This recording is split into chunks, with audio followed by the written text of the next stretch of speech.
Okay, so first of all, welcome to everybody and thanks for coming to this important event with the UNCRC being incorporated into Scottish law later this year. It's really important that we work out how to turn rights into reality. And play is such an important right for children and for their families. So we've got two great speakers for you today. We've got Marguerite Hunter Blair, who's the Chief Executive of Play Scotland, and John McKendrick from Glasgow Caledonian University. So I've got a few bits of housekeeping first, and a brief introduction. So I'm Claire Simpson, I'm from Parenting Across Scotland, and we are a partnership of children's charities working together on issues that affect parents in Scotland. So the partners are Aberlour, Children in Scotland, Contact, Families Outside, One Parent Family Scotland, Relationship Scotland, Scottish Adoption, Scottish Families Affected by Alcohol and Drugs, and Scottish Commission on Learning Disability. And our vision is a Scotland where all children and parents and families are valued and supported to give children the best start in life. What we do is we provide information for parents and carers through our website. At this point, maybe I should just share my screen.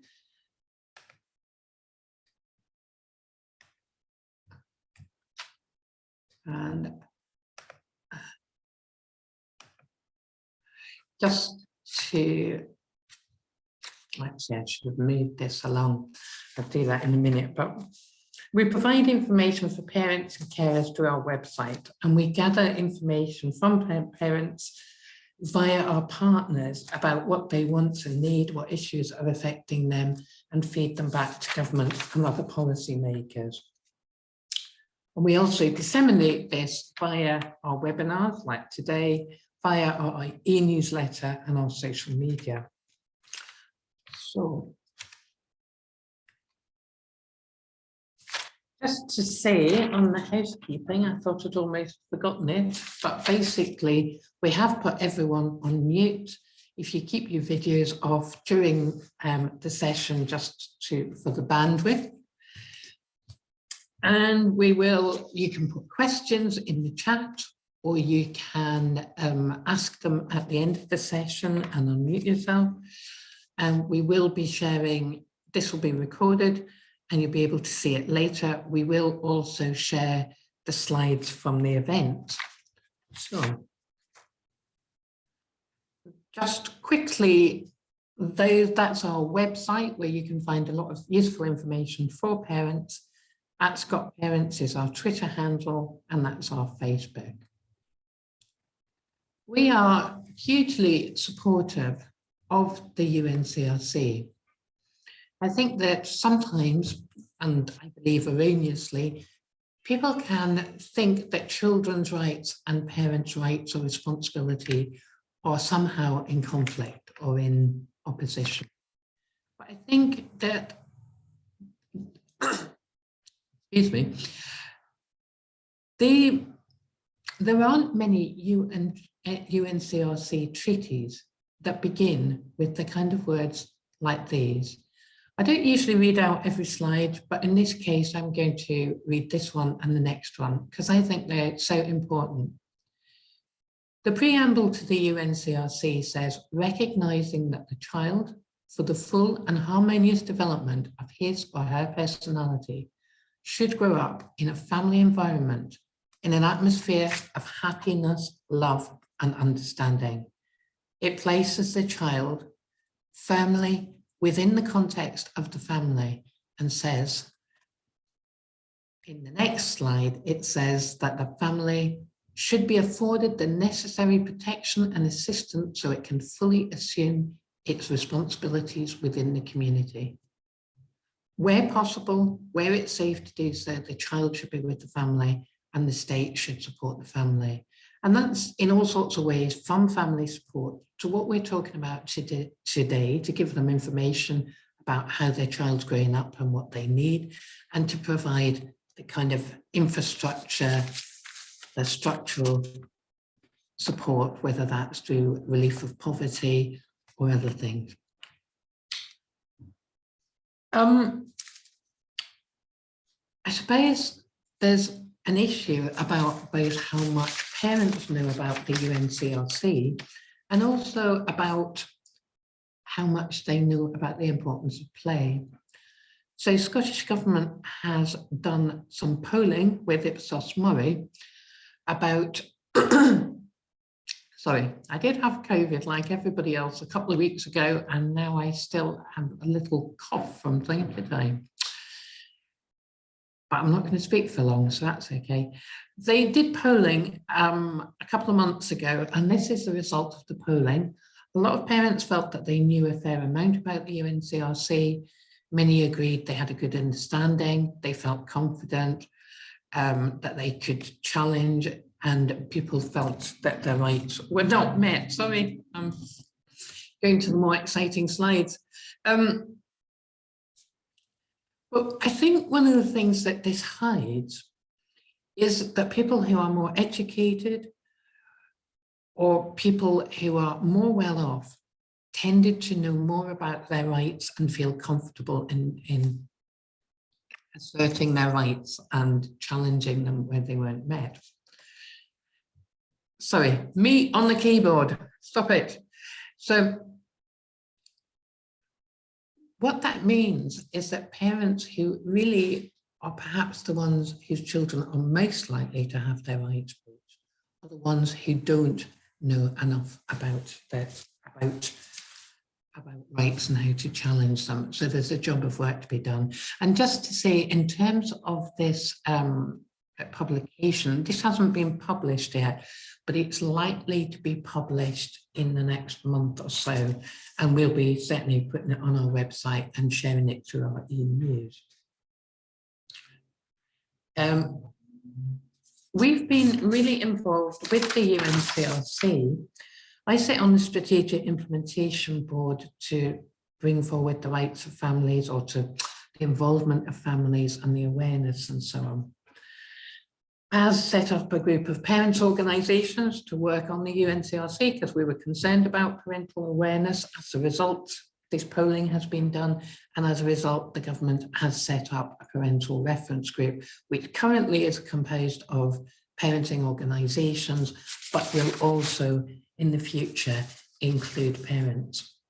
We're running a series of webinars on the UNCRC, of which this is one. Others are on our website on supporting families, on poverty, housing and family support. The next one, date to be determined, is on families whose rights are most often breached. So, short introduction about play. Just to say, it's absolutely crucial to children's development in all sorts of ways about how they learn about the world. It's discovery, it's finding out about the world, it's learning what makes sense, it's communicating. This is a photograph of Dunblane Cathedral, and it's my grandson at the door of Dunblane Cathedral, and his reaction was, there's a giant living in there, shall we knock on the door? So of course we did knock on the door, and then we spent a lot of time going around hiding from giants, talking about giants, had to go home, had to get to the library, find out books about giants. So it's kind of a journey, and it's a journey of discovery. And I think that parents need to learn that, or to know that. I think very often people are focused on the value of books, wanting to make sure their children get ahead and maybe learn letters and things before they go to school, and not realizing that some of the very important work that children are doing is actually learning, leading to that and enabling that. So I think there's something there for me, certainly, about what we do about the awareness of parents of their rights and of the importance of play. And I think there's also something that's very firmly about the kind of infrastructure.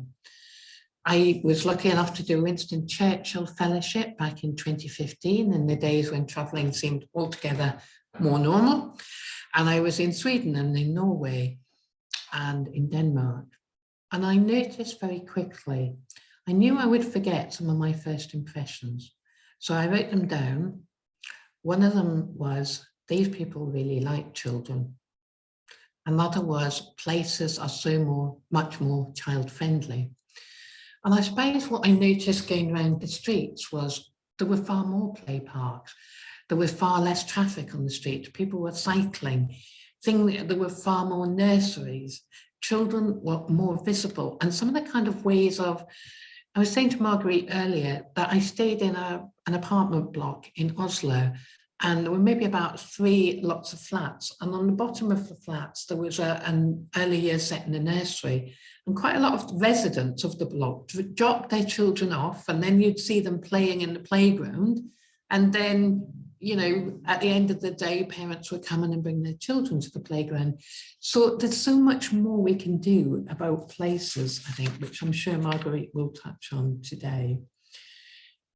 And I think there's been, you know, there's huge assumptions that play is important, which of course it is, and it is something that everyone can do.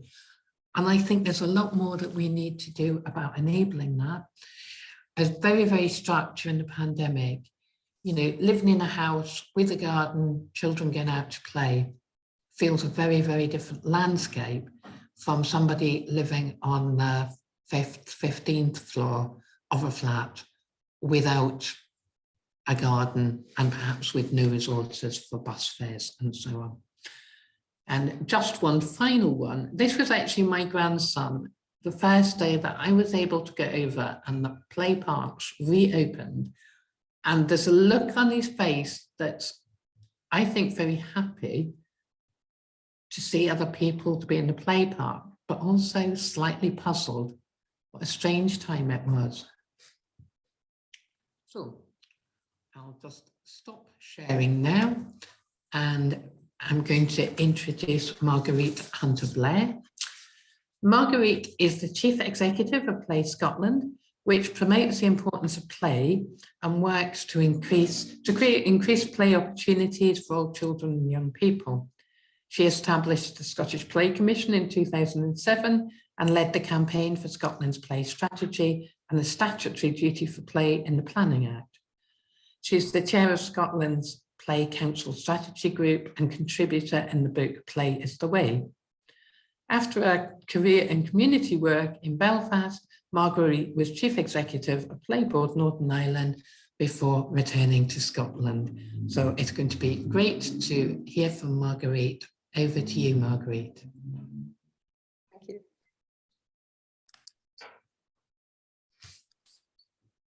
Okay, can everyone see the presentation? No. Can everyone see? No? No, okay. Let me just try and close it down then and start again. Just give me 2 minutes. Oh, did such a good run through earlier on. This didn't happen. Just give me 2 minutes, please, and see what we can do here. Okay.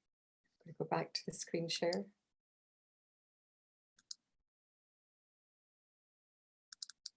Ah, there we are. We have a screen. Super.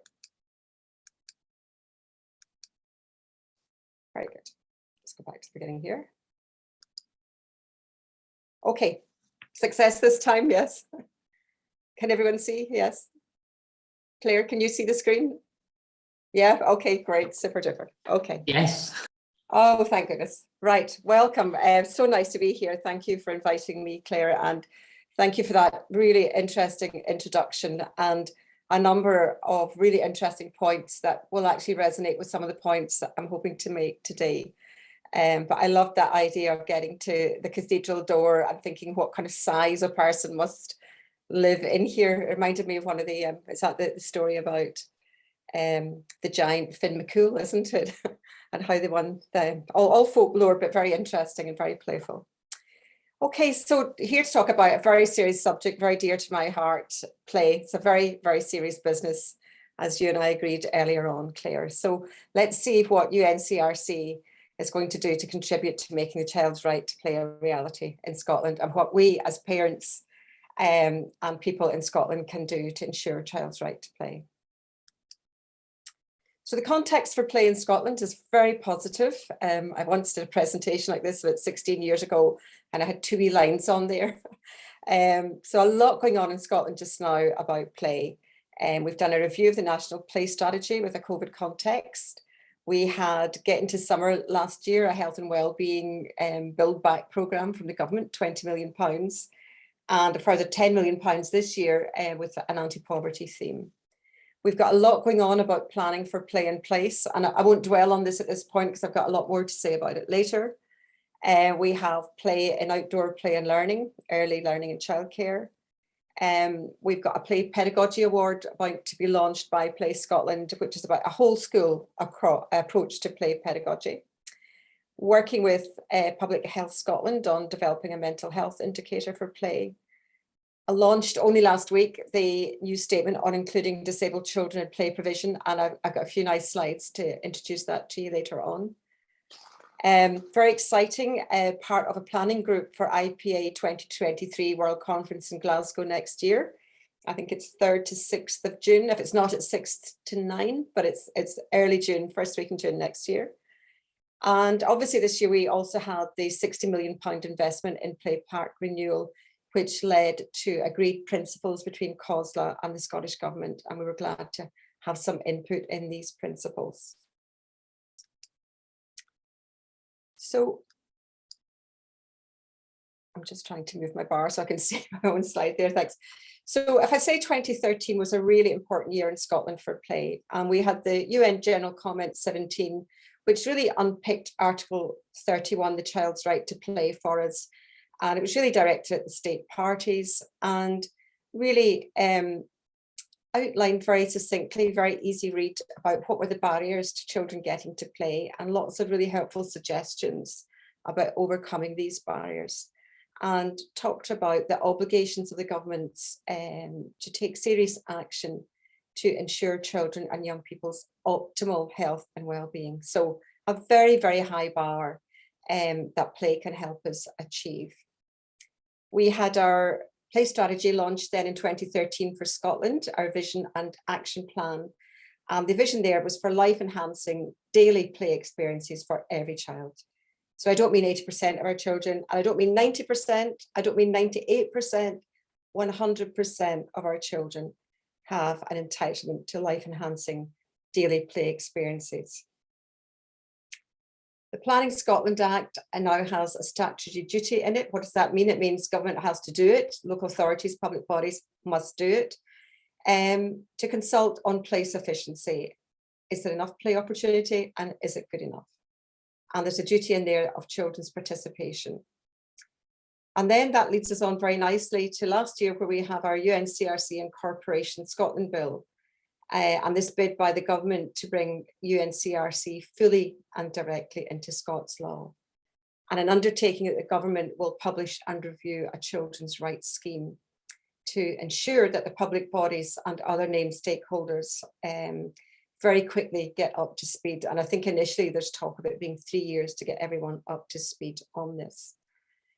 So in actual fact, we've got lots of levers here for children's right to play. But in some ways, that's all they are, you know, they're levers. Unless we all get our act together and get going here and get active to help deliver and implement, then that's all they are. You know, they're just statutes on the shelf. So a massive responsibility to parents and the people of Scotland to make sure this all comes to life. So children's rights are indivisible, interdependent, and interrelated. I had to write that down so I remember to say it, and I had to write them out in full so I didn't get mixed up. What on earth does that mean? Well, this is what it means, very simply.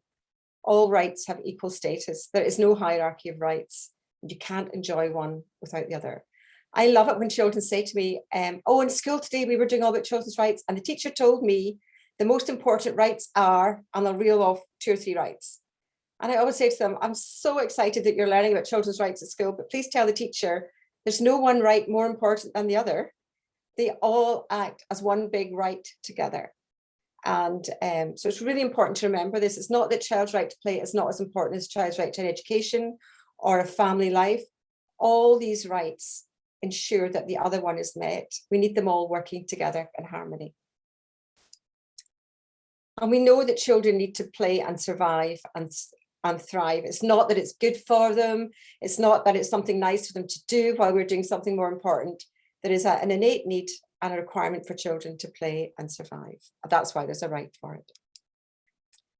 So interesting, building on what you were saying there, Claire, about the survey, which suggested that some parents that haven't had third level education maybe aren't as aware of rights and how important they are, or how to access their rights, or complain if they're not having their rights met.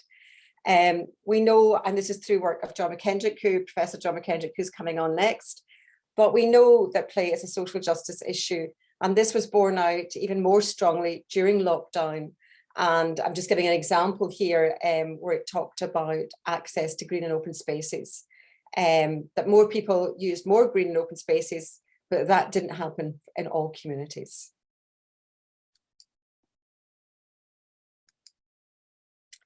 So after COVID-19 pandemic, we reviewed the play strategy and we came up with 8 recommendations. And our new Minister for Children and Young People, Claire Hockey, has undertaken to deliver against these. And a lot of the work of Play Scotland is entirely about delivering on these recommendations. And number 1 there, ensuring inclusion of all children and young people. Remember, we're talking 100% here, nobody left out. Listening to what children and young people have to say and acting on it, closing the circle, not just constantly asking them what they think and then not telling them what happened as a result of what they said. Sustaining and supporting play provision through adequate funding, and that's why we've got this new funding programme at the moment. Maintaining a focus on playful learning and play in school, which is where the Play Pedagogy Award comes in. Refreshing the play strategy, ensuring national and local leadership for the child's right to play. We all have a responsibility to deliver this right to play, not just parents, but all of us. To renew and develop the national local commitment to outdoor play, ensuring cross-sectoral and interprofessional approaches to play, and strengthening our play sector, locally and nationally. So you might have heard me speak before, and I talk about the fact that we only have free-range chickens nowadays in Europe and in the UK, and we're not allowed battery reared anymore. And there's space standards for chickens and cows, and London actually has a space standard for children, which is 10 square metres. So we don't have that, and even with the new Planning Act, we still don't have that, even with the new duties for play. And it just might be that actually we achieve more without it, but it's still something that I think we should be striving towards in planning. But what does free range play look like then for children in Scotland? Well, we would suggest it's about more street play, having a higher priority in the public realm, giving children time, permission, space and resources for play, the transformation, even if it's only temporary, of vacant and derelict land, that children's voices are fully taken account of in planning. Really important that we have co-production and co-design in placemaking and use the tools at our disposal to do that. And that we look at innovative pop-up play. And we've got some answers to some of these questions later on. So with the investment, £60 million investment that's being rolled out over the next 5 years in play parks, I talked earlier about these nationally agreed principles. And the very first principle there talks about children, young peoples and families being involved throughout the process. So the role of the parent and carer here is really, really important. And there will be consultations going on in your local areas about how this money is spent. The second priority is again about access, being wide-reaching and inclusive. And again, talking about meaningful engagement with children and young people, not tokenism. The third principle looks at environmental considerations and social considerations, social networks and clean environments. And the fourth one, looking at learning from best practice and looking at play value assessments. So I want to talk a wee bit about play sufficiency. This might sound like a lot of jargon, but it's actually very simple to understand. Sorry, my slide's jumping there. But when we had the Planning Act, which took a long time to come through the system, but at the second stage, we had a very welcome amendment put down by Monica Lennon, And it was all about the fact that we wanted to have play sufficiency assessments in play in every local authority. And this is about making sure that there's enough play opportunities and that they're good enough. So very much what Claire was talking about, her perception of being abroad, noticing that there's more spaces and people use them better and they're better used, so they're probably better spaces. We have this now as a statute duty, which means that local authorities must take full account of place efficiency assessments, which then feed into local development plans. And at the moment, there's a lot of consultation out just now. It finishes tomorrow. And one of the key consultations that we're out on just now is this draft place efficiency regulation. And we're absolutely delighted that work we've done through Place Scotland, having a number of seminars, people like Sue Palmer from Upstart Scotland, writing a blog from a 6-month-old baby's perspective. We've had a massive engagement from schools and families and interested children's sector organisations.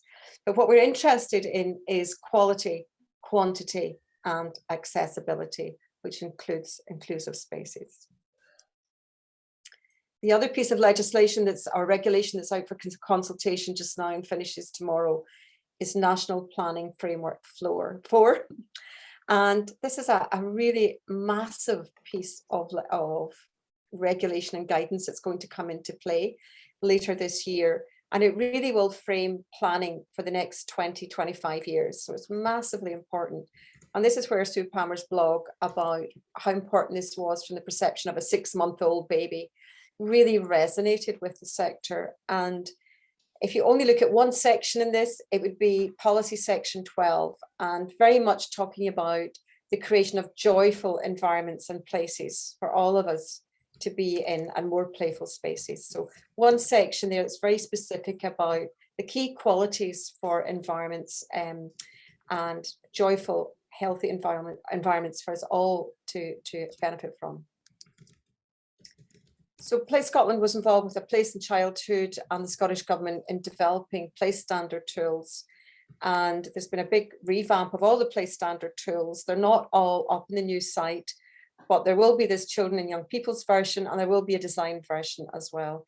So there's lots of tools here, and they're very much directed at trying to get children's voices, but also other people in the community and parents engaged in creating these better spaces and places and environments around where people live.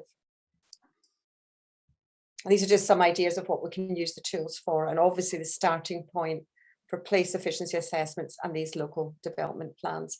And quite often when we have children, young people's versions of things, what we find is that the adults actually slightly prefer that version as well. So there's lots of these new tools going on the Place Standard website. I wanted to put this slide up. I love this slide, and I just want to talk about what does success look like for parents. You know, if successfully we have managed to get the child's right to play sorted in our local areas. I just think this example from the Children's Wood in Glasgow, which has become a community asset transferred over to the community group for the next 25 years.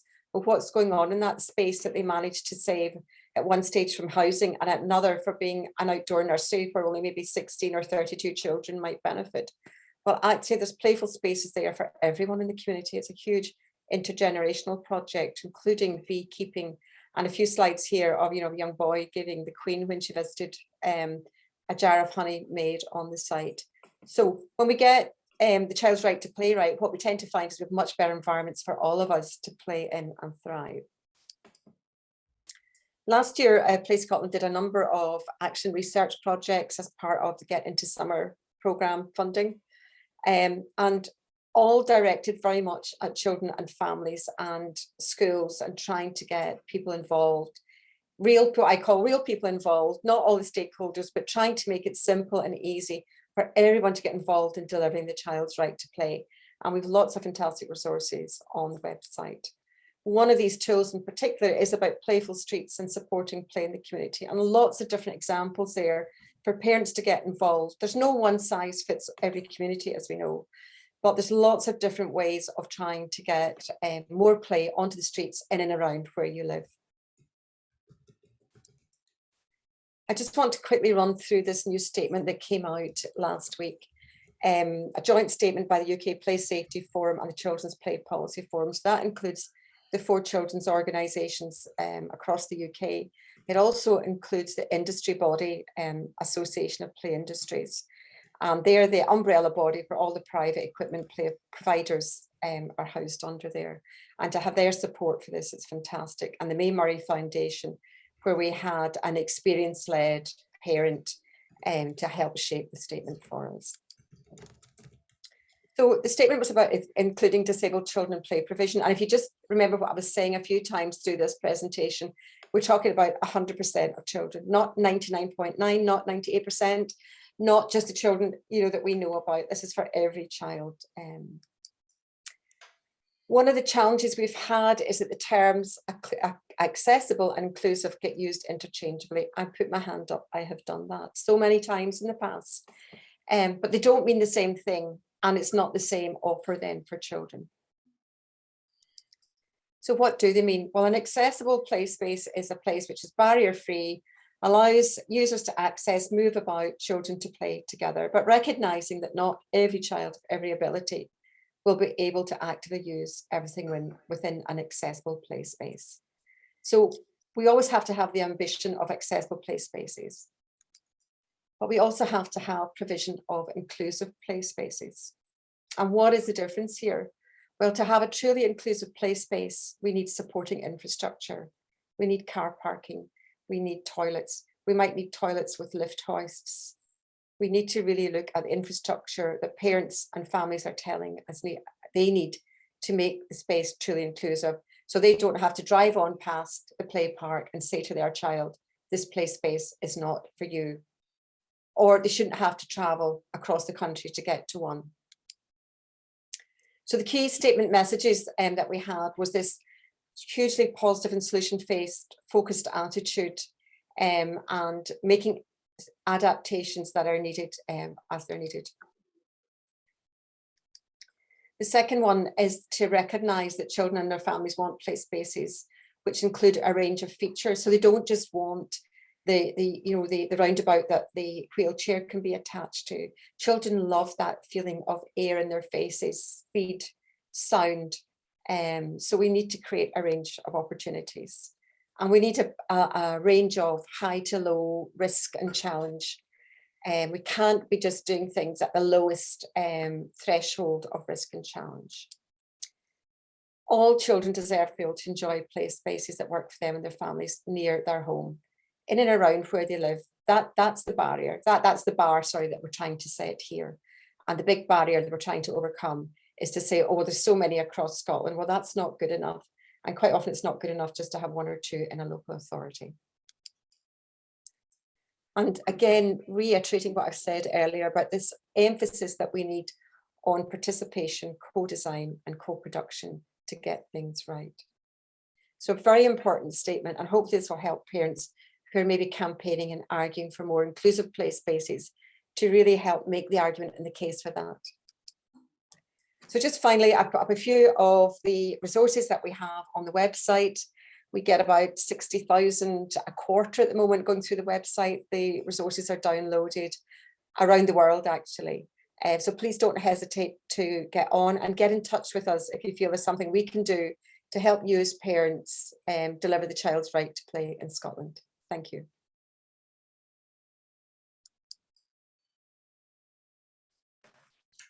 So thank you, Marguerite. That was really interesting. There's a lot of food for thought there, and also a lot of food for questions. So anybody who's listening and has questions, do please put them in chat or think of what you want to ask afterwards.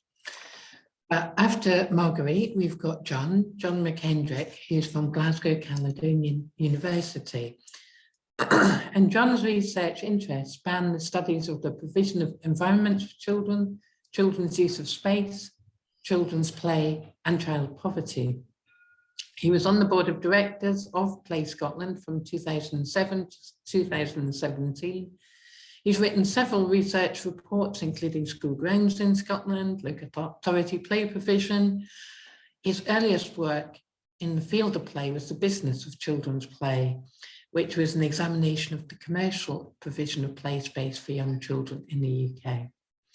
Again, sounds like play is a serious business, John.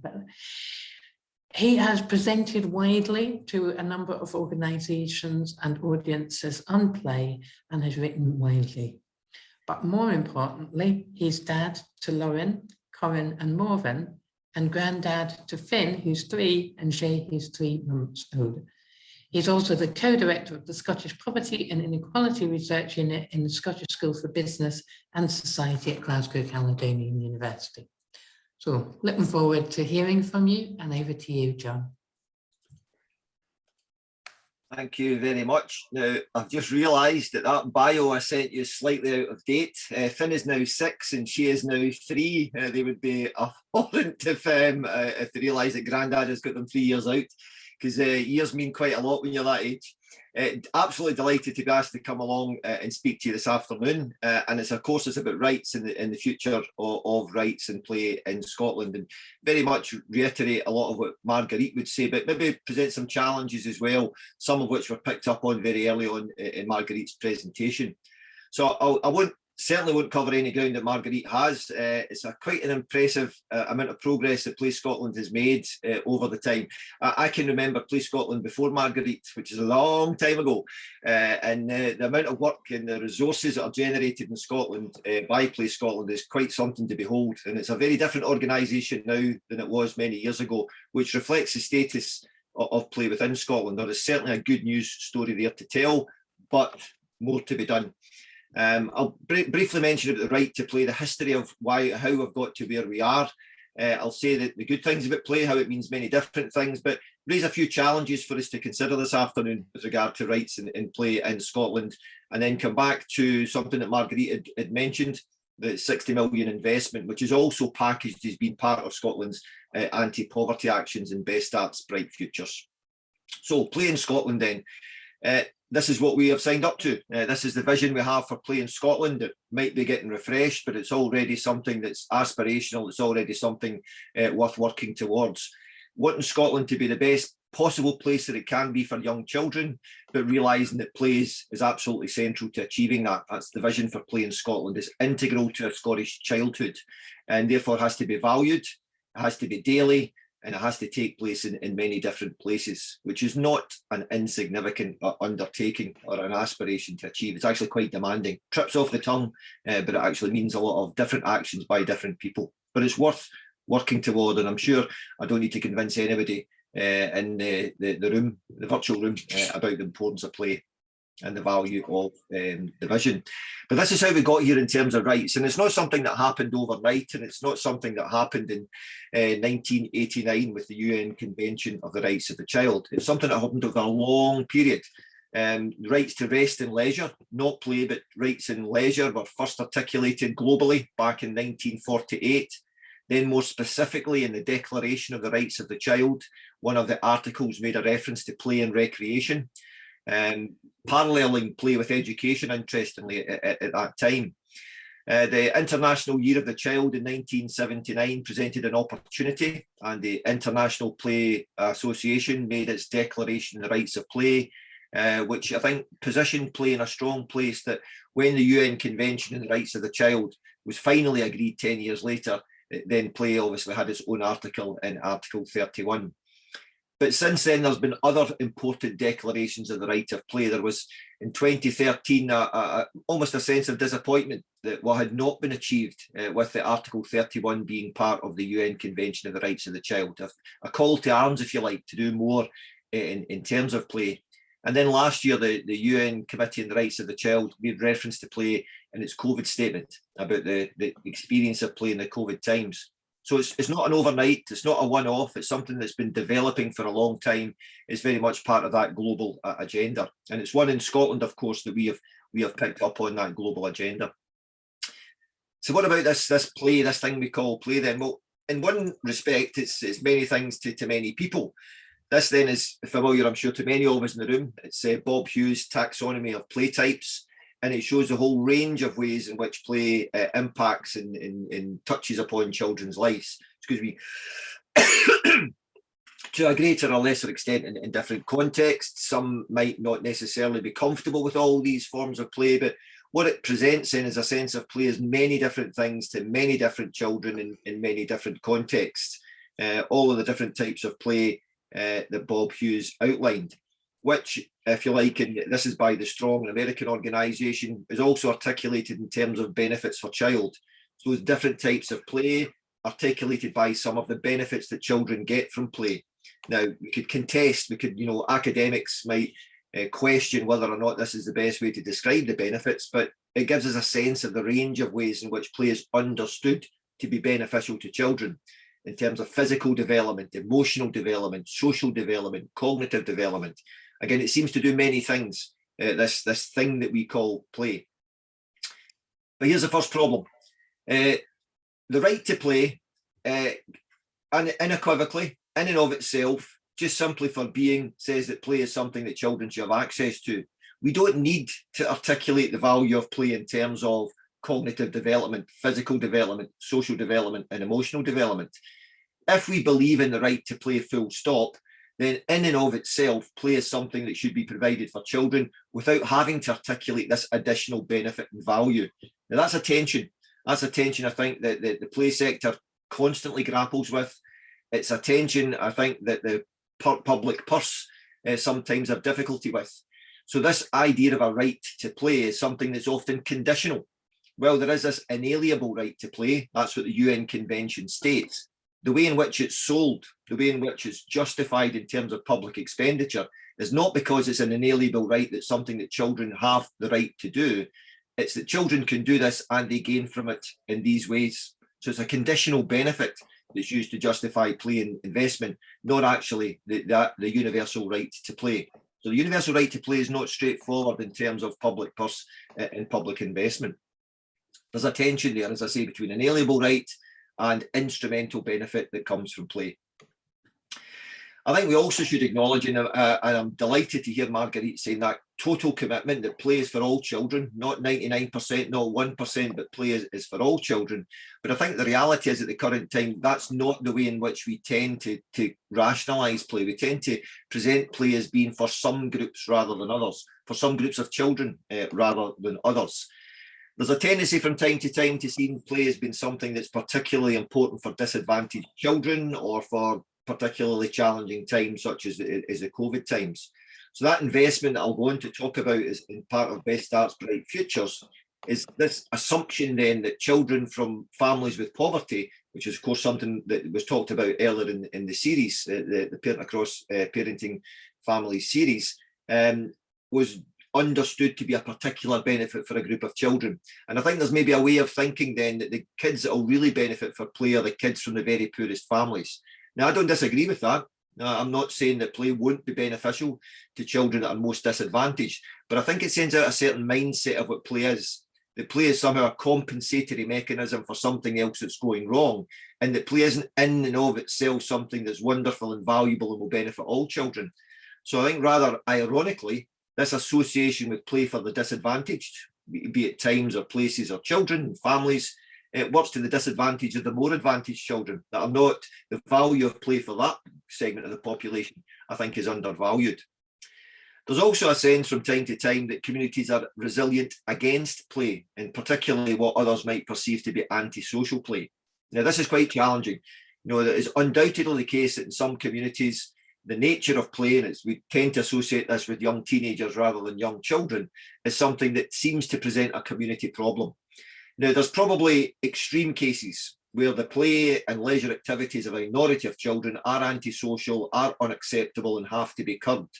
But there's probably a larger grey area in between in which play is misunderstood, and that what a community's resilience against play is actually a misunderstanding of what young people are doing and what children's inalienable right to that public space is as well. So play is not for all children in all communities, because in some communities, children's rights to play is restricted. Now, I know Play Scotland for a number of years have been doing their best to get rid of these no ball game times across Scotland, but that's a very tangible example of how we understand that play is not for all places, not for all times, not for all children. Don't play your ball games next to our precious private property that might be damaged as a result of your play. And I think if you look at the COVID times, if you think about it in reality, and again, we might have different opinions on this, some might see it as a pragmatic response, but play was seen to be unimportant or less important in that time of emergency in the early stages. Yes, by all means, towards the end, we realised that wrong had been done and children were losing by not partaking of play. But I think in the early stages, the concern was to restrict play, as restricting public mobility more generally as a public health measure. Play was less important than other concerns. Now, again, we might say that that was a price worth paying. It was a necessity to protect public health, but it does say something about play status and our understanding of play. So while play offers many things and many benefits to many people, I think there are little chips at that overall argument that says that perhaps we don't truly value play unequivocally. We might see it for some groups of children. We might not be happy for some examples of play, and we might see other societal needs as being more important than play from time to time. A second problem, if you like, with rights in play for us to consider. But I think there's a third issue for us to consider, and it's a paradox that at the same time there has been this rise of children's rights, and I'm particularly talking after the UN Convention of the Rights of the Child, there's also been a public sense of an emerging crisis with regard to play. So rights become more important, but play seems to be more problematic. And that's paradoxical, that's, you know, counterintuitive. We would expect that if rights were strengthened, play would be strengthened at the current time. But in many ways, we are concerned with what play is becoming, and what we as parents, let's be honest, what we as parents and decision makers have allowed our communities to become and have allowed our familial experiences of play to be. A couple of examples then. A couple of years back for Play Scotland and the 4 national play organisations, I did some research with parents to reflect back on their experiences of growing up and how they felt it compared to their children today. And there was a clear sense that play had changed over the course of that generation. Now, the detail might be small in the slide in front of us, but what we can see is the different coloured bars of different lengths. And what this conveys, the top half of the bar 30 years ago, the bottom chart, current time, is that children had contracted from the neighbourhood. Whereas 30 years ago, it was reported then that most play was all over the neighbourhood. That's the large green coloured bar in the top chart. At the current time, most play was in the garden and backyard in public space. There had been a withdrawal from public space of children's play over the course of a generation, something that perhaps that 60 million investment is seeking to redress. But the reality is that over the course then of those years where children's rights have become more important, children have withdrawn from public space in terms of where they're more likely to play, in terms of an everyday play experience. And part of the reason for this, again, another set of long bars, which are perhaps less dramatic in difference, but nevertheless tell a story, is that more of children's plays become more passive, more watching television, DVDs, and other forms of screen-based entertainment, much more prevalent today than it was 30 years ago. So the nature of play has changed. And for many of us adults, for many of us play workers, for many of us play advocates, that's a problem that has to be addressed. But I don't think we can disentangle the fact that this problem has arisen at the time when rights have become more important and have been strengthened. We can't assume because we have rights, we're going to lead to a richer play experience. As Marguerite had pointed out earlier in the presentation, we have to do something to realise these rights. In and of themselves, these children's rights will not lead to a better childhood. We have to be used, they have to be campaigned, we have to use them as a reflection on the type of society we are, and ask ourselves challenging questions about whether that's the type of society that we want going forward. Plays also, I think, is important to say, was a victim of crisis. This year, Teresa Casey and I have just written a paper soon to be freely available, and we certainly can make that available to people when it's finally published, which shouldn't be too long, reflecting on play in the COVID times. And what we did there in this chart that's drawn from the paper was just to explain how, in a very overarching way, in a very simplified way, how play was impacted by the crisis, impacted in terms of where children could play, impacted in terms of how much time children could have to play, impacted in terms of the resources they had to play and the permissions that were required to get them access to play. And at different points over the course of the pandemic, when there was quarantine, complete removal from public space, there was lockdown under more restricted, but not absolute conditions of restriction, the beginnings of relaxation, which we're currently in, and looking forward to unrestricted play. Play is different at different times. And we kind of looked at that sense of what had gone on in these times of crisis. And there's no need for me to work through all the cells of the chart. You're familiar with the cells of the chart, you've lived it over the course of the last few years, but play was impacted in different ways over the course of that pandemic. Play suffered during this 2 years of crisis in public health. But there were examples of play being roots from that crisis. So again, towards the end of the COVID times, we began to reinvest in play. Marguerite had mentioned the Get Into Summer investment in Scotland. Here's also some examples from Scotland that we drew upon. International Play Association examples of investment in play in different parts of Scotland that were looking to try to recapture play that had been lost over the course of the pandemic. So play in crisis, I would argue, to some extent, despite the wonderful work that's going on in Scotland in terms of political commitment and action by Play Scotland, I think the reason we need this is because play has become something that we're not happy with. So we've got a sense of play in crisis, and play has to change. I think play was impacted by crisis in terms of the pandemic, but also here we see as play as a route out of the crisis. So not just a case of impacted by, but play gets turned on its head by investing and by some of the excellent organisations that exist in Scotland trying to make play part of the solution, which is very much what we have going ahead looking forward. And then looking forward to that opportunity knocks. Well, Marguerite then has introduced the £60 million in investment in terms of planning. But that £60 million investment in terms of planning was also introduced last week by the Scottish Government in terms of an ARM, a strategy, part of the strategy to tackle poverty in Scotland. And understanding then that play investment is part of a broader tranche of work that will work towards the eradication of poverty in Scotland. And I'm drawing a couple of slides. They're a bit text heavy, but they're taken directly from I forgot the name of the strategy. That's terrible. It'll come back to me. Best Start Bright Futures. It's right in front of me on the screen, which is the second child poverty delivery plan that was released last week. So these words are about play in that national anti-poverty strategy. So first of all, the good news, which Marguerite had shared, in recognition of the importance of outdoor play to children's health and well-being, we will deliver on our commitment to invest £60 million in reviewing play parks in Scotland to ensure all children have access to quality play in their own community. We will also continue supporting the third sector to ensure that our children in our most disadvantaged communities can access outdoor play.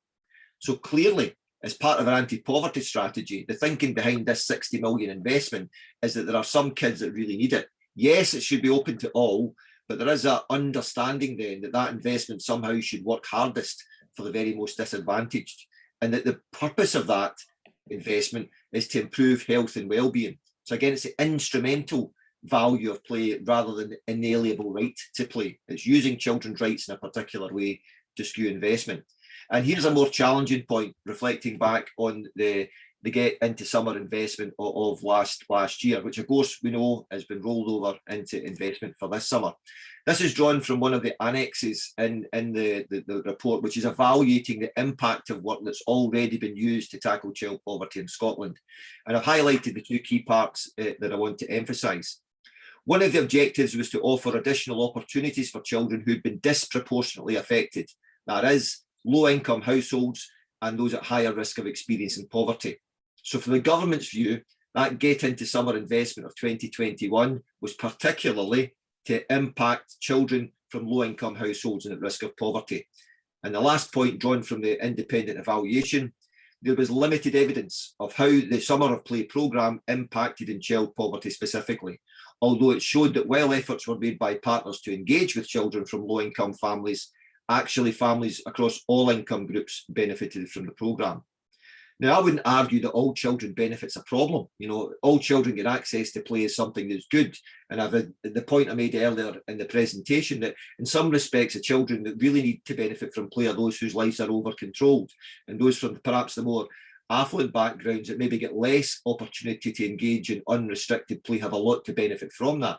But the particular investment in this programme, and bearing in mind public money has to be evaluated, it has to be accounted for, and has to be argued and fought and won for, falls short, that it didn't quite deliver what it was hoped to deliver. And it might be there's a keener focus going ahead on the extent to which play works for our very most disadvantaged children.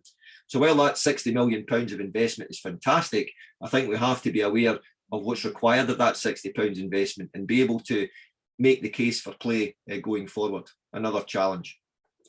So just some final thoughts by way of conclusion as we move towards questions. I think we've got to resolve what we want rights to play to be.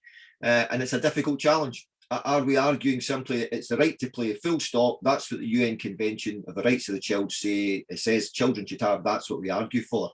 Or are we arguing that plays get instrumental benefit for children? It's a means to an end.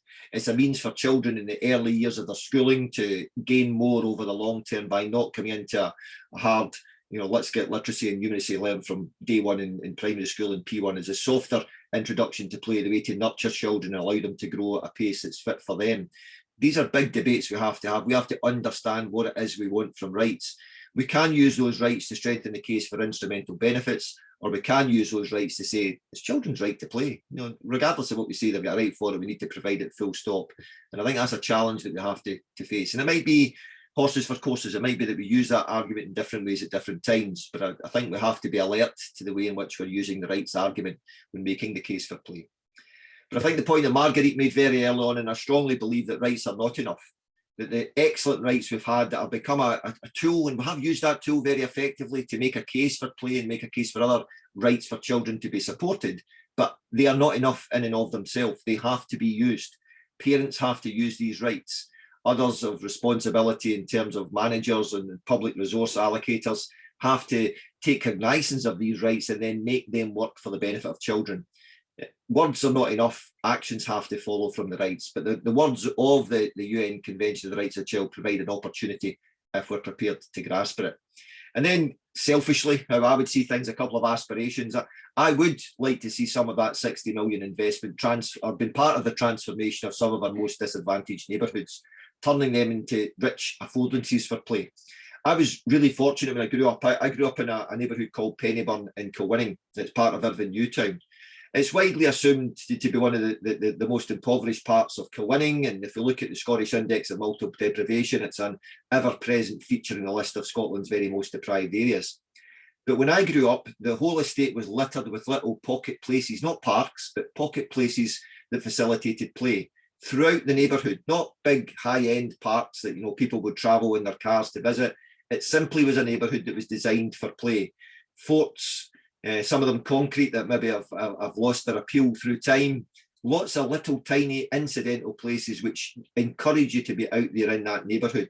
That was and is one of the most deprived parts of the town, but it has tremendous opportunity to be the richest part of the town in terms of what it offers in terms of play opportunities. And I'd like to see us getting back to that and realising that potential. But I also think we need play champions, and those play champions come in different forms. And we're looking for recovery, we're looking for regeneration, we're looking to reinvigorate what Scotland is. And I think we need lots of local play champions, informally in communities, as well as those perhaps with more formal roles, as a 60 million investment decisions are made in that in different local authorities to make sure we do the right things. So hopefully I've challenged a little bit as well. It's not just a comfort and a let's pat ourselves in the back because we've got a nice convention and we've got a lot of money to spend. But I think we really need to be doing the right things with that money, and we need to understand what rights has and what rights could be in terms of a future for play in Scotland. Thanks very much, Claire.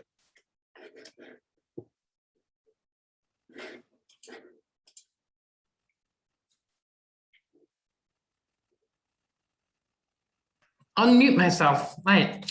If we can go back to gallery, and if, I don't know, I don't think there are any questions in the chat, but people can put their hands up or just talk. I think perhaps if instead of me being spotlighted, maybe the three of us, I don't know if it's possible to spotlight the three of us, but perhaps given there's no questions at the minute and people can put their hands up when they want, but it's certainly two great presentations, and I feel like I've got quite a few questions. So maybe I'll start with the questions and we can have a bit of a chat.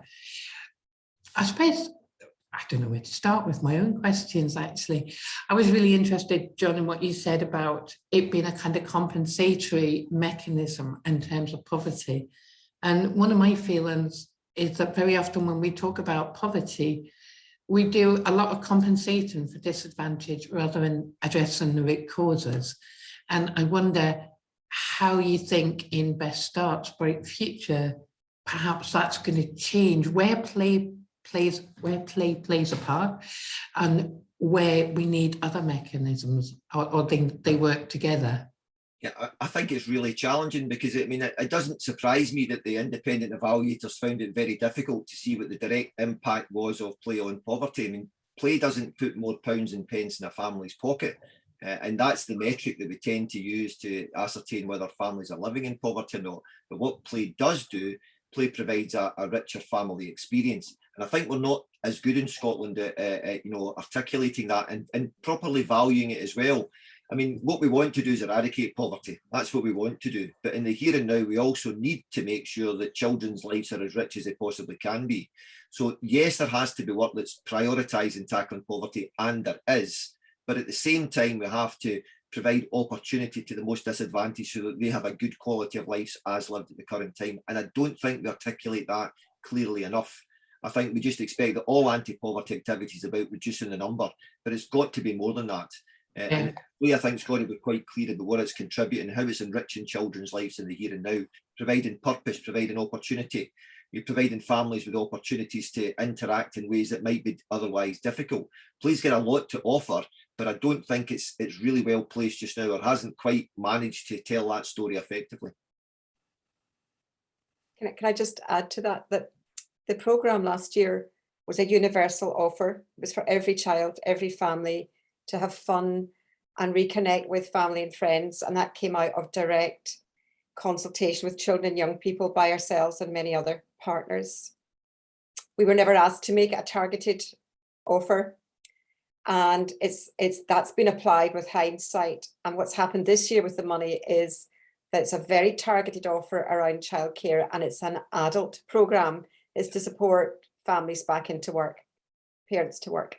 So the one opportunity we had, there was actually loads of evidence of how it had benefited children and families, but they went looking for something that nobody was asked for to start off with. And I think that's one of the issues. The other thing I'd like to say about the fund for the equipment is it is for equipment. It's £60 million for play equipment.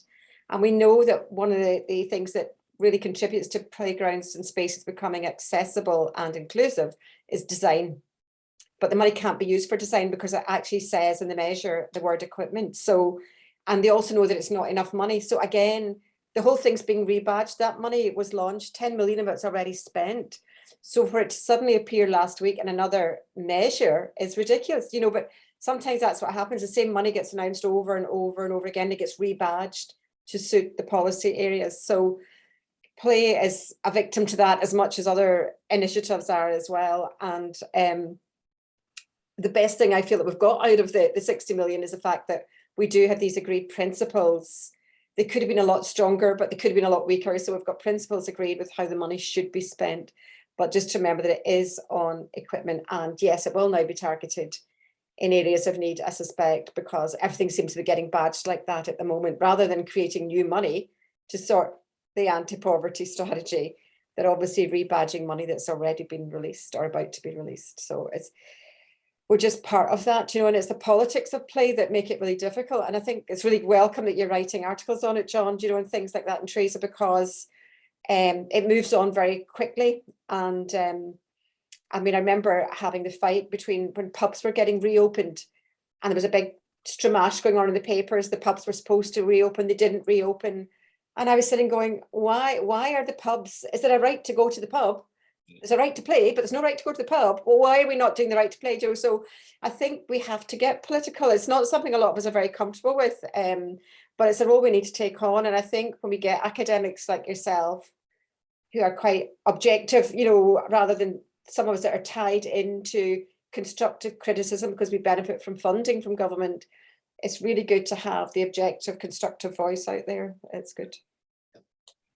And I think at the very least we're aware of that's how that funding has been used. And retrofitting is so difficult. If you're not asked to do something and suddenly you're evaluated on it, or somebody comments on it, it feels very unfair. But we know that that's how it's going to be evaluated. So someday, it might not be a defining feature, but somewhere along the line, somebody's going to be looking at money and say, what difference did it make? Because it's now in that National Child Poverty Delivery Plan. Therefore, we have, as a police sector, we have to be able to make that case of how it's impactful. And the other thing, of course, about any universal offer, it doesn't matter what service we're talking about. It can be health, it can be play, is that if we don't work harder, then the most disadvantaged will get less than their fair share. Because people like me, You know, people, middle class families like myself are more than able to get they're more than their fair share of the resources are out there. I'm able to go on the internet and find out, you know, what Get Into Summer had to offer all over the place. I'm able to, you know, jump in the car and to visit facilities further afield. We have to not just provide, but we have to think about how people access. You know, it's fine, I think, to say that play should be equally open for all, but that means us as a play sector have to work a little bit harder for those that are more disadvantaged to make sure that they get their fair share. You know, and I have to come back to that, because I think that's really right, and I agree with that. But when you make a universal offer, it's one of the few ways you can actually target the hard to reach, and that's what the programme was about, trying to reach everybody. And that there was a saturation of it going on. You might even argue in some areas maybe a wee bit of over provision, but there was choice for the first time. But the thinking at the outset was, if you make it universal, it's one of the easiest way to get to hard to reach families. I think that's what we achieved. So from that point of view, I think we achieved what we set out to do. But as you say, then to have it mapped against another criteria, it was like, oh, whoa. We weren't capturing all that information because we weren't asked to. But I think there's still a big challenge about hard to reach families and parents and how we tackle that. And it's not about maybe not having a car or having the provision on your doorstep. It can actually be in your front yard and you're not using it. So I think there's lots, these things are not, you know, sometimes it's so easy to oversimplify them. And I think that's why rigorous research and studies by yourselves, you know, at an academic level are so important, because when we're out there campaigning for policy change and implementation, we can't be unpicking all the variables. You know, it's not what we can actually do, even in a very objective way. So you have to have that running alongside it. It's critically important. But hard to reach families are hard to reach because they're hard to reach. And we still need to try and work out how to overcome that barrier. That's the biggest barrier I think we've still got in front of us. But I think they're also hard to reach because you do the right things. I mean, you do the wrong things. I mean, my own authority, North Lanarkshire, an absolutely fantastic play park at Drumpellier Park. It's wonderful. It's you know, it's a little bit different, but it's in Drumpellier Park in Coatbridge, which is fine if you live on the edge of Coatbridge, and it's fine for me that lives 5 or 6 miles away that can jump in the car, and it's fine for my grandkids when they can go up to get it. So that universal provision is not universally accessible to all. We have to think more creatively. We have to be much more proactive in getting more disadvantaged children access to these facilities. A universal offer is never a universal offer, because the way the world works is that some parents and families have means and have inclinations to make more of those opportunities. We just have to work a lot harder. And I would actually maybe disagree with you, Marguerite, about hard to reach families. There's no such thing as a hard to reach family, in my opinion. There are families that we're not doing the right things to reach out to, and that we have to change the mindset, I think, to make sure that we're accessible to them. And there are so many good community play workers that's what they do. You know, you know, when I grew up, there were people that facilitated play in your neighbourhood. You know, they're no longer there. There's not enough of them there, and they wouldn't have seen hard to reach. They were there, they were able to reach, but we just not got the right resources. They're knocking on the door. And quite often, maybe the services are hard for families to reach, I think, rather than the families necessarily being hard to reach. But I think, John, you taught, and it was something that felt very familiar to me from my childhood growing up, that, you know, there might not have been lots of play park, but there were lots of spaces. I lived somewhere called Marden Farm Estate, which now people would probably wonder why it had farm in the name, but it had some remnants of that at the time.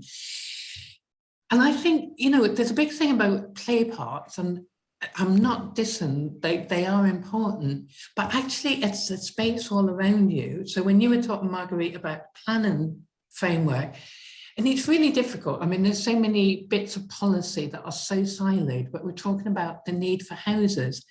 You know, when we talk about we're going to build this amount of houses, we look at Section 70 agreements, which talk about the intake of schools.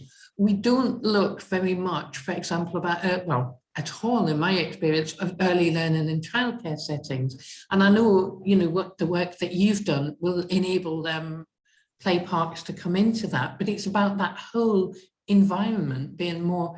So do you think that, you know, I guess things are going to change? Are we going to use some of the houses we're going to build, some of the planning to actually create better spaces? Yeah, I think the National Planning Framework four, I can't even say it now. I think that will contribute.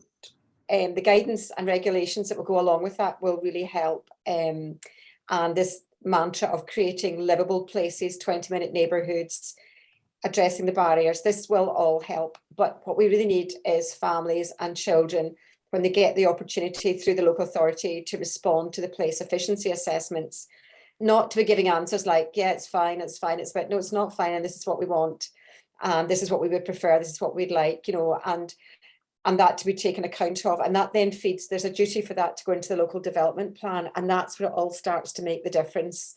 But the foundation of a lot of it now is basically we've got what we asked for, that people get involved in place efficiency assessments.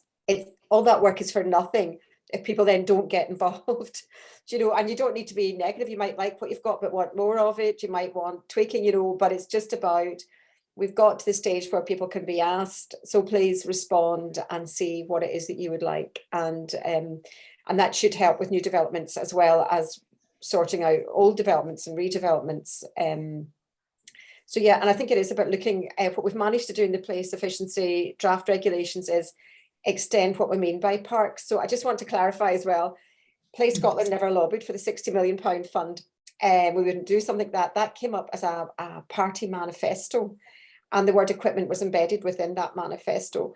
So we would possibly argue there's not enough money and there's too much emphasis on equipment and not design. But at the same time, if it's there, then you want to work with it. So we helped shape the principles to try and put that out there. But money in many ways is not the solution to these problems, as we all know. It's change of culture, change of attitude, attitude to children being in the public realm, coming up the hierarchy, because there is a hierarchy of who uses the public realm. You know, we've got massive issues to sort. The planning framework gives local people a bit more leverage, and it gives local authorities permission to maybe do things they always wanted to do, but to talk to local people. But there's a lot of capacity issues in the planning departments. You know, they don't have enough staff. These are new things. So I don't know, it's not going to be the magic wand to fix all the problems. It's just a better framework for play to thrive in, but it's incumbent on all of us to use the framework, or it was all for nothing, you know. Yeah. And do you want to come in on that, John? Or? Yeah, completely agree. You know, there's great opportunities here, but it has to be used. You know, and that's it. And your point clear about housing is right. I mean, too often in terms of housing, we don't think about what housing is. Housing is just part of a community. It's not. It's important to get the housing right, the building right, but it's what that context that it's in that will make all the difference. And, you know, that going back to that neighbourhood that I grew up in, it wasn't. You know, maybe I'm a bit old and I'm looking back now with the rose-tinted glasses and that, but you know, it was incredible the amount of play space that was informal play space. It wasn't big swings and roundabouts and everything else. It was just space. And there's an important gender and there's an important disability dimension to that as well, because these were accessible play spaces. We often find that girls don't play as far from the home as boys. So if you have a neighbourhood that's got lots of small local opportunities for play, you make it more likely that girls will be playing out. And that's a universal finding of studies in different places, that girls don't travel as far from the home. If you find your spaces that people can inhabit, spaces for play, are spaces that people can simply sit down in, then again, you're maybe facilitating that chance for kids to sit and chat in ways that are amenable to some groups and not others. Sometimes our thinking of play is skewed by sport. And we provide a playground. We have a basketball multi-sport court that's got the five-a-side football in there as well. We need to really avoid that. I'm not saying that's not important. I'm a big fan of sport, love both those sports. But, you know, I think more importantly, in terms of adding to the richness of children's lives, we're needing incidental spaces that they can just inhabit and make their own. Sometimes formal, sometimes informal. Yeah, and I think I was just wondering about something that you'd both said in sort of slightly different ways or alluded to, but with kind of the hierarchy of space and in the public realm and who we allow to use our space. And I think it's very often, well, it's very age related, isn't it? I mean, we see, mostly we accept that in the early years, there is a tremendous amount of play that children need to play, and that's a mechanism for learning. So then it becomes accepted. But you then have adolescents and teenagers who are seem to be, you know, inhabiting space that they somehow shouldn't be in, or doing things or hanging around. I was very struck when my son was a teenager.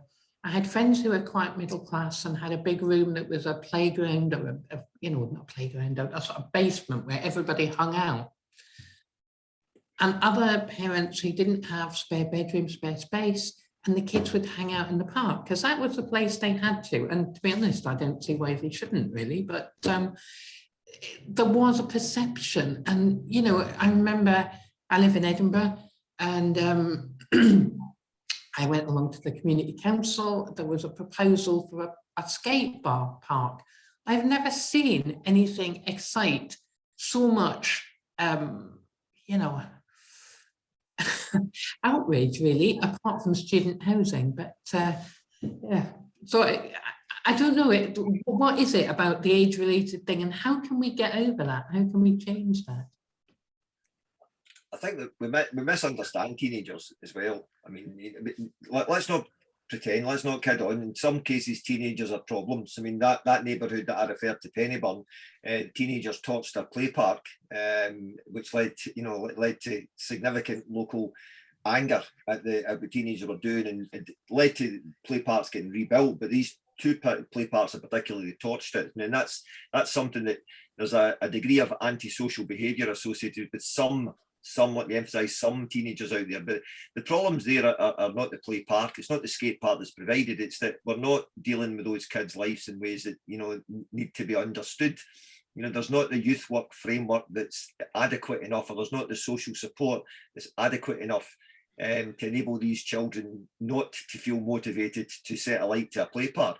So, I mean, you know, we've got to use the right solution for the right problem. And youth rather, don't need to be a problem, but we should acknowledge that you can understand why some communities would be a little bit concerned at a skate park being introduced. If there's not the framework to make sure that's going to be used properly, then there is the risk then that would be a locus for antisocial behaviour based on the experience in other areas.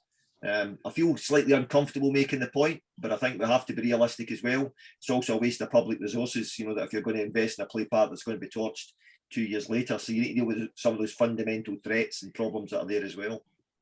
So I wonder how you do that. I mean, Steffi Kerr from Save the Children has said in the chat, wouldn't it be nice if any new development was planned from the eyes of children? Sorry, I've just lost it. In many countries, new developments are built around a play area so that parents can see children from their flats and houses, and the streets around the area are play streets. And I do remember noticing in one of the Swedish towns, and this is also true in Stirling as well, for the most Swedish town in Scotland. No, but seriously, you know, there's a children's play park and the skate park right next to it. And I was very struck by that. I mean, it's relatively simple, isn't it? But what you've got is, in an early years play park, you're going to have parents there because they're with their children. With the adolescent one, the parents aren't there, but the parents from the other one are are keeping a bit of an eye. And also, I think there's a kind of, for most adolescents, or a lot of adolescents, possibly not, you know, looking after the younger ones, a sense of responsibility. So, and I wonder if there's something about how we design. I think you're right, John, there's lots in how we both view adolescents and treat them. But I wonder if there's something about involving children in design that gives ownership, or I don't know, Marguerite, whether you've got any ideas. I was going to say Steffi's idea of the overlooked play parks are very common in European and Scandinavian countries, and it means then the parents don't have to be out, get involved in disputes and, you know, hovering, literally, you know, the helicopter parenting that you hear people talking about. I think with adolescents, it's a very different approach. Adolescents don't want to be seen, they want to hide away, and we don't facilitate that in our community. You know, we create barriers to allow them to congregate, like using mosquito devices, and we make them feel so unwelcome. And at a time when they need so much to feel they belong, and there's so much angst going on about lots of issues in their lives. And I think it's recognised now that their brains are in absolute, you know, free fall. We then exclude them and make them feel unwelcome. And I just think if we're building play parks that can't take a bit of a burning, you know, we're not building the right play parks, because since I was young, and I'm actually getting to the other end of the spectrum now, is that kids have always wanted to burn things. You know, I remember them trying to burn shutters at one of the community centres in Belfast. It was such a furore. And I was like, well, those shutters are fireproof, so they can burn away. You know, they need somewhere to go at night. This was just a nice place to like to go at night. And we met with them, with youth workers, and said, look, we can't have broken glass in the morning because we don't have time to clear it up before we open the nursery. But you can hang out here because you need somewhere to go. They liked it. That was the end of that. You know, they respected that. They have it. But actually they moved away eventually, because once you give them permission, they don't want to be there. You know, so we need to try and understand and work closer with the youth sector. And certainly in troubled times in Belfast, the youth service was out during the nights, June, July and August, because young ones don't want to be going to bed at night. They want to be up during the night, you know, and we never, you know, you need to try and provide the services that they need. And the fact is, it shouldn't be rocket science, because we were all teenagers once. And I think the one thing we never forget in life is how challenging it was to be a teenager. You know, nobody really wants to go back to their teenage years. So it shouldn't be beyond us, and we shouldn't be building things that could easily be torched, you know, and we should be taking full account of what young people are telling us. And I mean, I still remember in Lisburn, County Down, the big survey going on about how to spend the Millennium money, and 90% of people voted for the skate park and 10% for the Millennium Fountain. And of course the councillors went with the Millennium Fountain, which had to be shut down because when the wind blew, it blew the water into people's houses. Do you know, it was like so annoying on so many levels, you know. And so no, I have a lot of sympathy for young people, and we have Kevin Kane from YouthLink on our board, and I think we should all be doing more. I mean, I think the youth service in Scotland is great, but again, underfunded and maybe not supported to take more challenging approaches to youth provision that should be there. Yeah. We're nearing the end. I've seen in the chat that Margot Black from Borders is saying she was very interested in universal targeted discussion and the stigma that can be attached, especially in rural areas, to targeted provision. Margot, I wondered if you wanted to come in and say anything about that, or if I should just pose that as a question to our speakers. Hi Claire, thanks. I've actually just recovered from COVID, so I've not really got any voice, hence we put it in the chat. But we just find that some of our, what we would describe as the families we were targeting, if it is for targeted families, because we have pockets of real disadvantage in the borders, we don't have big estates, and it marks people out much more if their children can access something. And we found a bit of it last summer with our play activities. So I'm just really interested in the different viewpoints about, should we be going for universal or should we be going for targeted? I'm not sure that I know an answer, but it can have issues for us, particularly in the borders, making something that is just for identified families. I'm going to let John answer that in more detail, but what I would say is the problem sometimes with initiatives is there's no one size fits all communities. And I think sometimes looking at the borders, the Highlands and Islands, they do need different approaches. And I know sometimes there can be flexibility around that. And it does present its own challenges and needs to be done more innovatively. I think at the moment, the money is so tight and the circumstances so dire that I think targeted is the only way the government can afford to go. I mean, that's my impression of it. That's not a political statement. I just get that impression that everything now is being thrown at anti-poverty, absolutely correctly, totally agree, not enough. But I don't know how you move away then. Last summer was just that one opportunity that we'd had to try and do universal and try and capture everybody. And clearly we failed to do that in some way. But I really don't know the answer to your question, Margot, but we're very aware of it as a big issue. You know, and I think, Margot, the fact you're aware of it is halfway to solving it. I mean, you don't have to target in a way now that, you know, shines a light in the person that's getting the service. You know, there's enough tools that we have that we can be much more sensitive about how we target our provision. If we think about schools and school meals, for example, some schools are using the Young Scot card now, and the money is added to the Young Scot card so that everybody that goes for a school meal with that card is just simply using that card to pay for it. And you don't know, because it's not at the point of purchase or procuring the food that you're handing over a ticket or standing in a separate line that says you're entitled to a free school meal. All young kids are now accessing, of course, the universal free bus provision if you're under 22. all kids will be getting free breakfast in schools if that promise is held out going forward. So there's a mix of universal and targeted provision. But I think we have to be quite cute about how we target. And you're 100% right, Margaret. What you cannot afford to do is you can't afford to target in a way that actually makes things worse by somehow highlighting and stigmatizing the person that you're trying to support. But we can do it in very subtle ways, and we have got the tools to do that. And I think that that has to be done where we're able to do that. I think really that's us pretty much at an end. I mean, the universal versus targeted is such an interesting argument in so many different bits. And I do remember actually more in a health setting talking to Professor Phil Wilson. He was really arguing that without universal, you can't target.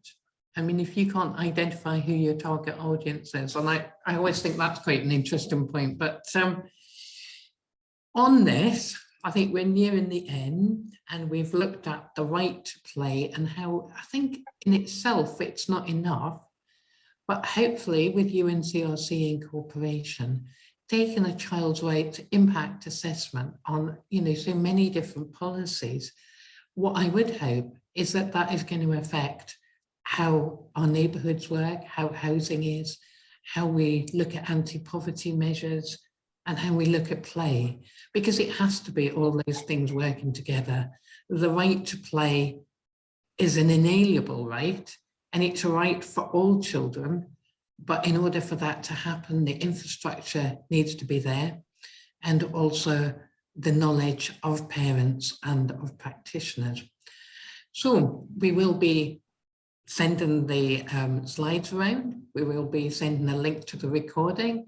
But most of all now, thank you very much to Marguerite and to John for what has been a really challenging and interesting presentation. I've certainly learned a lot and go away with a lot to think of. So thank you very much. Thank you. Thank you. Pleasure. Absolute pleasure. Thanks. Bye. Bye, everyone. Bye.